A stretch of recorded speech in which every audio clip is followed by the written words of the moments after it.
இறை இயேசுவில் அன்புமிக்க சகோதர சகோதரிகளே, நாம் நமது ஊரின் பாதுகாவலராகிய புனித மக்தலேன் மரியாளின் திருவிழாவை கொண்டாடி வருகின்றோம். நவநாள் எடுத்து அந்நாளிலிருந்து இந்நாள் வரை மக்தலேனாவை பற்றி 9 பாதர்கள் நமக்கு அழகாக எடுத்து வைத்திருக்கின்றார்கள்.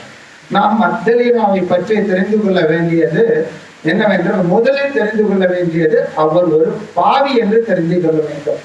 இவர் எவ்வாறு பாவியாக இருந்தார் என்பதை முதல் நாள் மறைவுரையில் ஃபாதர் சுந்தரம் அவர்கள் அழகாக 7 பேய்கள் எவ்வாறு 7 பேய்கள் 7 நோய்கள் 7 பாவங்கள் வழியாக அழகாக எடுத்துரைத்தார். என்னவென்றால், அவர் பாவத்தை முழுமையாக, அதாவது ஆங்கிலத்தில் சொல்வாங்க பர்ஃபெக்டா தவறு செய்யக்கூடிய தெரிந்தவர். நம்ம ஒருத்தவங்க பாராட்ட கிரிக்கெட் பார்ப்போம், பார்க்கும் பொழுது கமெண்ட்ரேட்டர் சொல்ற பர்ஃபெக்ட் ஷாட் அப்படிப்பாரு. அப்படின்னா ஒரு பாலை எவ்வாறு அடிக்க வேண்டும், எவ்வாறு அடித்தால் அது சிக்ஸருக்கு போகும் என்று தெரிந்து அந்த பாலை அடித்தவர். அது போன்று மக்தலேன் மரியாள் முழுமையாக எந்த தவறை எவ்வாறு முழுமையாக செய்ய வேண்டும் என்ற தெரிந்த ஒரு பாவி. எனவே 7 பேய்கள் 7 பாவங்களை அவர் செய்து நோய்வாய்ப்பட்டிருந்தார். எனவே இது முதல் காரணம். இரண்டாவது, இப்பேற்பட்ட பேய் பிடித்தவர் இடம் இயேசு தன்னுடைய தாய்க்கும் தோன்றாமல், தம்முடைய அன்பு சீடருக்கும் தோன்றாமல், தன்னுடைய தேர்ந்தெடுத்த 12 சீடர்களுக்கும் தோன்றாமல், மற்ற உலகத்தில் வாழ்கின்ற போது பிடித்தவர்களுக்கு யாரும் தோன்றாமல் ஏன் மக்தலேன் மரியாளுக்கு மட்டும் தோன்றினாள் என்றால், ஏனென்றால் அவரிடம் இருந்து மட்டும்தான் அதிகமான பாவங்கள் மன்னிக்கப்பட்டன. என்ன செய்யப்பட்டன? அதிகமான பாவங்கள் மன்னிக்கப்பட்டன. எனவே தான் அவர் நம்முடைய கிராமத்திற்கு பாதுகாவலர். ஏனென்றால் நம்முடைய கிராமத்தில் வாழ்கின்ற நம் ஒவ்வொருவருடைய பாவங்களும் மன்னிக்கப்பட வேண்டும். மன்னிக்கப்படும் பொழுதுதான் இறைமகன் இயேசு மற்ற சீடர்களுக்கு காட்சி தராமல், தன் தாய்க்கு கூட காட்சி தராமல், தான் அன்பு செய்த சீடருக்கு கூட காட்சி தராமல், தன் பாவத்திலிருந்து யாரை மீட்பதற்காக இந்த உலகத்திற்கு வந்தாரோ, ஏனென்றால் அவர் அடிக்கடி சொல்லுவார், நான் பணக்காரர்களை அல்ல, நோயற்றவர்களை அல்ல, நோய் உற்றவர்களை நான் தேடி வந்தேன் என்று சொல்வார். எனவே அதிகமாக நோயுற்ற மக்தலேன் மரியாளை தேர்ந்தெடுத்தார். எனவே அந்த மக்தலேன் மரியாள் இயேசுவை எடுத்துக்கொண்ட பிற்பாடு எவ்வாறு வாழ்ந்தார்? இயேசுவை தேர்ந்து கொண்ட பிற்பாடு ஆங்கிலத்தில் சொல்வார்கள், அவர் ஒரு காண்டம்ப்ளேட்டிவாக வாழ்ந்தார். ஜான்சன், காண்டம்ப்ளேட்டிவ் தமிழ் அர்த்தம் காண்டம்ப்ளேட்டிவ் இல்ல, காண்டம்ப்ளேட்டிவ் என்றால் சிந்தனை செய்து, அதாவது சிந்தனை செய்வது என்றால் எப்படின்னா, நம்ம மாட்டு பார்ப்போம், மாடு புல்லை உண்ணும், உண்ண பிற்பாடு போய் ஒரு இடத்துல போய் படுத்துக்கிட்டு அப்புறம் அசை போடும், புரியுதுங்களா? அது போன்று மக்தலேன் மரியாள் இறைமகன் இயேசுவின் வார்த்தையை உட்கொண்டு இயேசுநாதர் சென்ற பிற்பாடு அதனை அசை போட்டு, அதாவது அதனை மனத்தில் சிந்தனை செய்து அது இறை வார்த்தையில் ஆழ்ந்து இறங்கி அதில் இறைவனை பற்றி அதிகமாக யோசித்து வாழ்ந்தவர். எனவே அவர் ஒரு சிந்தனையாளர். எதை பற்றி சிந்தனையாளர்? அரசை பற்றியும் இறைவனை பற்றியும் சிந்தனையாளர். எனவே இது 3வது கருத்து. 4வது கருத்து, அவர் அண்ணன் மக்தலேன் மரியாள் அவர் பாவிகளாகிய நம் அனைவருக்கும் பாவிகள் மனம் திரும்புவதற்கு நல்ல ஒரு எடுத்துக்காட்டாக அவர் வாழ்ந்தார். நல்ல ஒரு எடுத்துக்காட்டாக வாழ்ந்ததன் காரணத்தினால் அவருக்கு கொடுக்கப்பட்ட முதல் கட்டளை என்ன கட்டளை என்றால், சென்று சென்று யாருக்கு? நற்செய்திகளை அறிவிக்க இயேசுநாதர் யாரை தேர்ந்து கொண்டாரோ 12 பேரை தேர்ந்து கொள்ளும் போது, நீங்கள் வாருங்கள், நான் உங்களை மனிதர்களை பிடிக்கும் மீனவர்களாக மாற்றுவேன் என்று சொன்ன அவர்களுக்கு இயேசு அவரை நற்செய்தி தூதுவராக அனுப்பினார். எனவே இந்த 5 கருத்துகளையும் நாம் மேற்கொண்டு வாழ வேண்டும். என்ன 5 கருத்து? 1, நாம் அனைவரும் யார்? பாவிகள் என்று நாம் உணர வேண்டும். நாம் பாவிகள் என்று உணரும் பொழுது இயேசு நம்மை தேர்ந்து வருவார், தேடி வருவார். தேடி வந்து நமது பாவங்களை மன்னிப்பார். நமது பாவங்களை மன்னிக்கும் பொழுது நாம் என்ன செய்வோம்? ஆழ்ந்த சிந்தனை செய்வோம், காண்டம்ப்ளேட்டிவாக வாழ்வோம். எனவேதான் இயேசு மாதாவிடம் ஒரு கருத்து வேறுபாடு வரும் பொழுது இயேசு என்ன சொல்கின்றார்? மக்தலேனி மரியாதை பார்த்து என்ன சொல்வார்? அவர் ஒரு நல்ல பங்கை தேர்ந்து கொண்டார் என்று.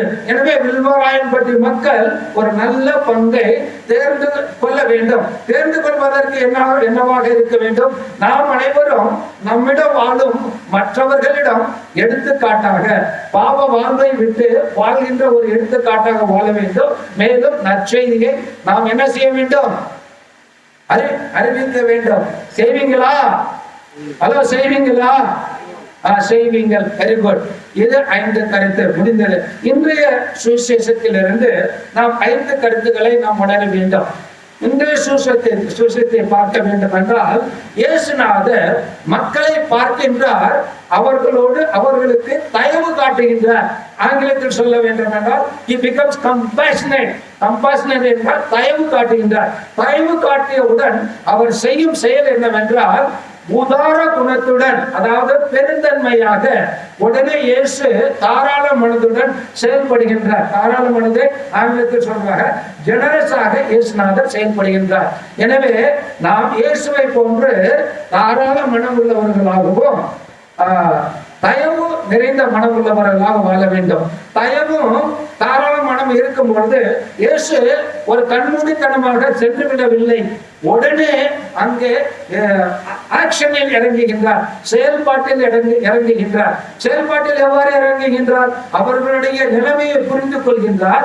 அவர்கள் பசியாக இருக்கின்றார்கள். இந்த பசியாக இருப்பவர்களுக்கு உடனே உணவு கொடுக்க வேண்டும். எனவே அவர் உடனே போய் ஹோட்டலில் இருந்து உணவு வாங்கி கொண்டு வர செய்யவில்லை. தானாகவே முன் வருகின்றார், தானாகவே இறங்கி வேலை செய்கின்றார். மூன்றாவதாக இயேசுநாதர் என்ன செய்கின்றார்? இயேசு அங்கே இருக்கும் மக்களுக்கு முதலில் போதனை செய்கின்றார். அவர்களுடைய ஆன்மீக தாகத்தை போக்குகின்றார். தமிழில் சொல்வார்கள், ஒரு மனிதன் வாழ வேண்டும் என்றால் 3 திங்ஸ் தேவை: உணவு, உடை, இருப்பிடம். இறைமகன் இயேசு இந்த 3க்கு முதலிடம் கொடுக்கவில்லை. ஒரு மனிதன் நல்லவனாக வாழ வேண்டும் என்றால் மனிதன் முதலில் ஆன்மீகத்தில் வாழ வேண்டும். எனவே ஆன்மீகத்தில் ஒரு மனிதனை திடப்படுத்திய பிற்பாடு, தயார் செய்த பிற்பாடு இயேசு அவர்களை உடல் அவசியத்திற்கு, தேவைகளுக்கு அழைத்து செல்கின்றார். உணவு இடுவதற்கு. இந்த 2 எங்கே இருக்கின்றது என்றால், இந்த 2 உணவும் ஆன்மீக உணவும் சரீர உணவும் எங்கே இருக்கின்றன என்றால், நாம் பார்க்கின்ற இந்த திருப்பலியில் தான் இருக்கின்றது.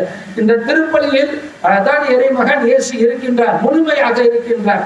மற்ற பிற கிறிஸ்தவ குறிப்புகள் இருக்கின்றார்களே, அவர்களிடம் இறை வார்த்தைகள் இருக்கின்றது, ஆனால் இறை உணவு இல்லை.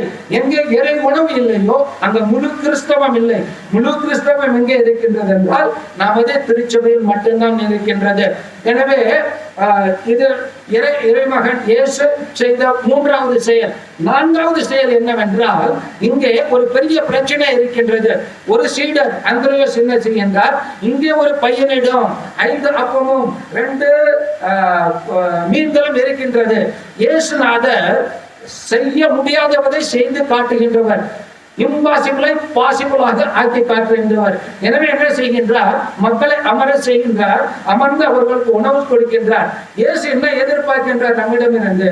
எவ்வாறு இந்த திருவிழாவிற்கு நீங்கள் எல்லோரும் கொஞ்சம் கொஞ்சமாக உங்களிடம் இருக்கின்ற நற்குணங்களையும் செயல்களையும் கொடுக்கும் பொழுது ஒரு பெரிய திருவிழாவானது நமது ஊரில் சம்பவமானது. எனவே நாம் நம்மிடம் இருக்கும் கொஞ்சம் கொஞ்சத்தை, அது ஒருவேளை நம்மிடம் இருக்கும் கொஞ்சமான அரிசியாக இருக்கலாம், நம்மிடம் இருக்கும் கொஞ்சம் பாடும் பாடலான தன்மையாக இருக்கலாம், நம்மிடம் இருக்கும் எழுதுகின்ற ஒரு நல்ல ஒரு செயலாக இருக்கலாம், நம்மிடம் இருக்கின்ற பெயிண்ட் செய்கின்ற ஒரு டேலண்டாக இருக்கலாம், நம்மிடம் இருக்க ஒரு சிறிய நிலமாக இருக்கின்றார், நம்மிடம் இருக்கின்ற சிறு பிள்ளையாக இருக்கின்றார். அவற்றை நாம் இறைவனுக்கு எப்பொழுது கொடுக்க முன் வருகின்றோமோ அவற்றை இறைவன் முழுமையாக்குகின்றார். எனவேதான் அங்கே கொடுக்கப்பட்டது 5 அப்பம் 2 மீன்கள். ஒவ்வொரு கூடையிலும் ஒன்று வைத்திருந்தால் கூட 7 கூடைகள் தான் வைத்திருக்கலாம். ஆனால் நிரம்பியது எத்தனை? பட்னு பதில் சொல்லுங்க. நிரம்பியது எத்தனை? 12. எனவே இறைமகன் இயேசு 7 12ஆக எல்லோருடைய தேவைகளை நிறைவேற்றிய பின் 12ஆக மாற்றினார். எனவே அவர் இயேசு செய்த 4வது காரியம் 5. 5வது காரியம் என்னவென்றால், முடிவில் பார்க்கின்றோம் இந்த கூடைகளில் இருந்த மிச்சத்தை 12 கூடையாக இயேசுநாதர் அதை வீணாக கூடாது என்று எடுத்து வைக்கின்றார். அந்த வீணாக கூடாது என்று எடுத்து வைப்பதுதான் நமது திருச்சபையில் இருக்கின்ற நற்கருணை பெட்டி. இந்த நற்கருணை பெட்டி எங்கே இல்லையோ அங்கே திருச்சபை இல்லை, திருச்சபை முற்றிலுமாக இல்லை. அங்கே ஒரு சிறு செடியாக இருக்கலாம், ஒரு சிறிய மரமாக இருக்கலாம், ஆனால் கனிப்பு தருகின்ற மரமாக இருக்க முடியாது. கத்தோலிக்க திருச்சபை மட்டும்தான் இருக்கின்றது. எனவே இந்த திருப்பலியில் எப்பொழுதெல்லாம் எங்கெல்லாம் திருப்பலி நடைபெறுகின்றதோ அங்கே திருப்பலியில் பங்கு கொள்ளுங்கள். எனவே இந்த 5 கருத்தை புரிஞ்சுக்கிட்டீங்கள? 5 கருத்து என்னது? நாம் தயவு செய்கின்றவர்களா இருக்கணும், ஆனா தாராள மனசு உள்ளவர்களா இருக்கணும். 1. 2வது இறங்கி செயல்படுகின்றவர்களாக இருக்கணும். 3வது என்ன செய்யணும்? நாம் செய்கின்ற ஒவ்வொரு செயலும் இறை வார்த்தையும் இருக்க வேண்டும், இறை குணமும் இருக்க வேண்டும். 4வது நம்மிடம் இருக்கின்றவற்றை இறைவனிடம் கொஞ்சமாக தான் இருக்கும். மோட்சத்தை சொல்லலாம், என்கிட்ட ஒரு நன்றி மகன் தான் இருக்கின்றான், அவனை கடவுளுக்கு கொடுத்திருக்காங்க, அவங்க கோயிலுக்கு உபதேசியாரா. ஏன்னா அது போன்று நிறைமனை உள்ளவா கொடுக்க வேண்டும். கொடுக்கும் பொழுது இறைவன் அதனை நிறைவு செய்கின்றார். அன்பார்ந்தவர்களே, இதை என் வாழ்வில் செய்கின்றேன், இறைவைதான் எனது வாழ்வில் நான் இருக்கும் இடத்திலும் உங்கள் ஊரிலும் ஓரளவுக்கு செய்ய கொடுக்கின்றார். ஆனால் எனது குடும்பத்தில் இருந்து மட்டும்தான் ஒரு பிரச்சனை இருக்கின்றது, அதுவும் ஒரு நாள் இறைவன் நிறைவு செய்வாங்க என்ற நம்பிக்கை இருக்கின்றது. எனவே 4வதாக நாம் கொடுப்பதை இறைவன் நிறைவு செய்கின்றார். 5வதாக நாம் திருப்பலியில் எப்பொழுதெல்லாம் வாய்ப்புகள் கிடைக்கின்றதோ திருப்பலியில் பங்கு பெறுங்கள். இறைவனோடு ஒன்றித்து மக்தலேனா மரியாதை போன்று இறைவனுடைய இறை வார்த்தையை சிந்தனை செய்து வாழ்பவர்களாக, இறை வார்த்தையை அறிவிப்பவர்களாக, இறை வார்த்தையை எடுத்துக் கொள்பவர்களாக வாழ்வோம். ஆமென்.